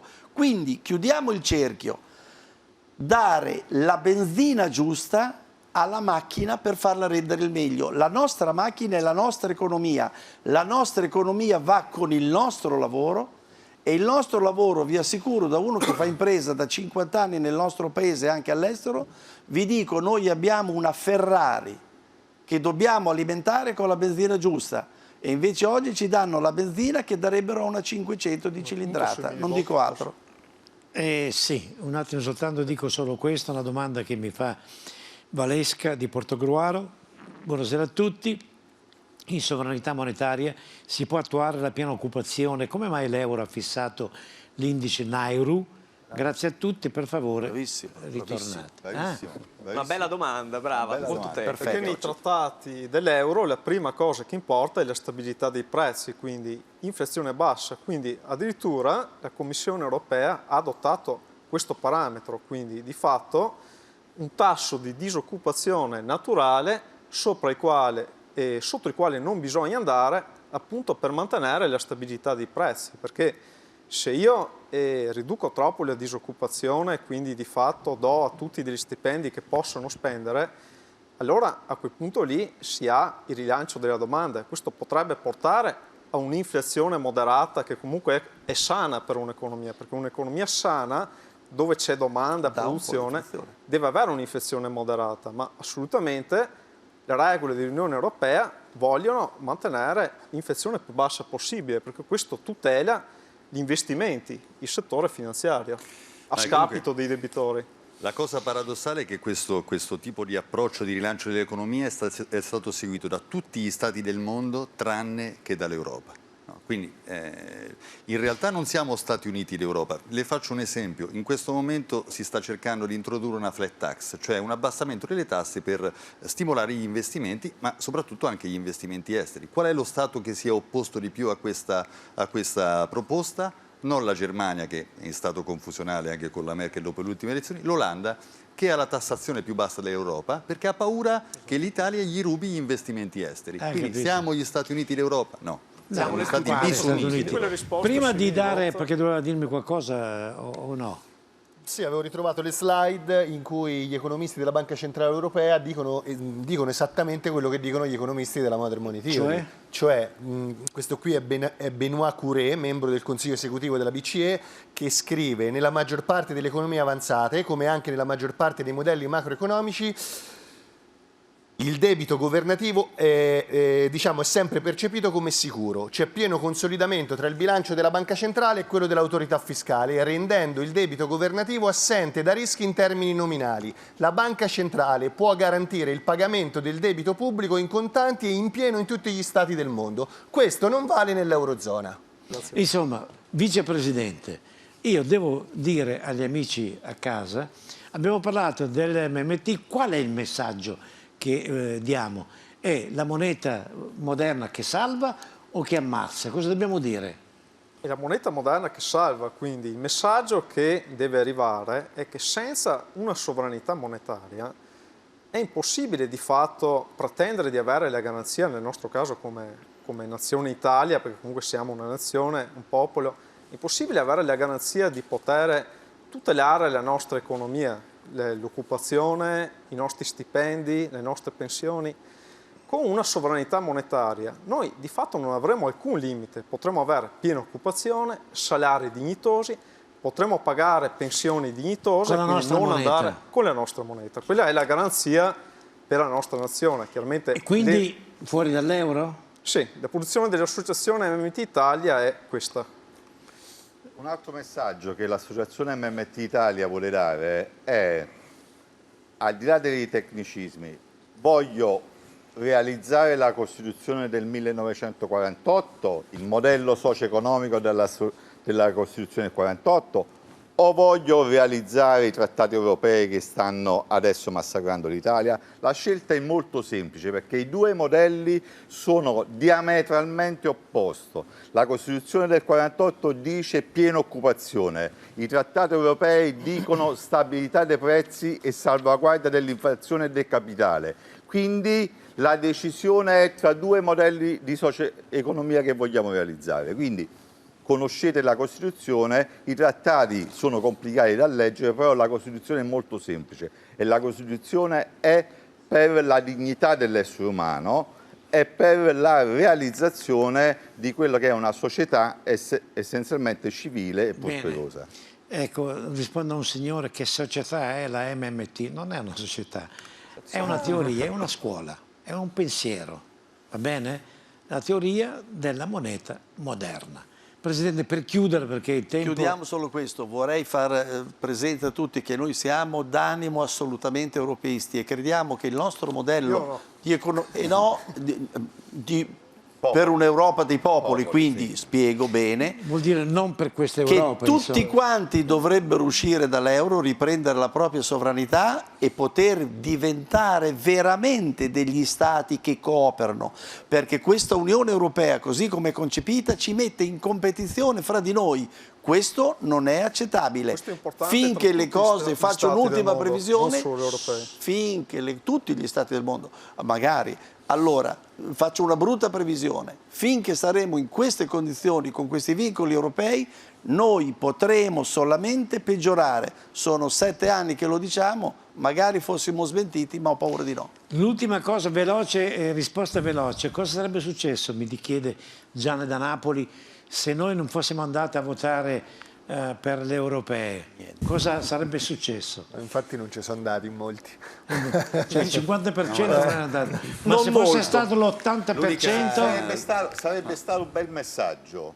Un bel messaggio, perché il Parlamento europeo all'interno delle istituzioni europee non ha assolutamente nessuna influenza sui popoli europei, perché chi comanda in Europa sono le istituzioni della Commissione europea e del Consiglio d'Europa, cosa che nessuno vota. Quindi sarebbe stato un bel messaggio. Sarebbe stato un bel messaggio. Big Bang ha detto stop.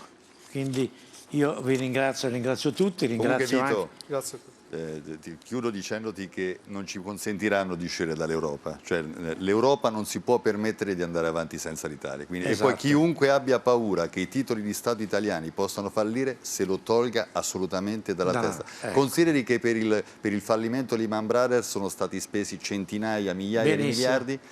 Non si può permettere l'Europa un fallimento, il mondo non si può permettere, l'insolvenza d'Italia, la conoscenza è importante. Grazie, quindi ci vediamo venerdì 14, vi ho detto di cosa parleremo. Oltre a ringraziare voi signori uomini, ringrazio anche le due splendide signore che sono state prima da noi, Elisabetta Uccello e Maria Luisa Visione. A voi che siete a casa, grazie per aver seguito questa trasmissione. Come sono solito concludere, buon sorriso, buona salute e buonanotte a tutti. Notizie Oggi è una produzione di Canale Italia.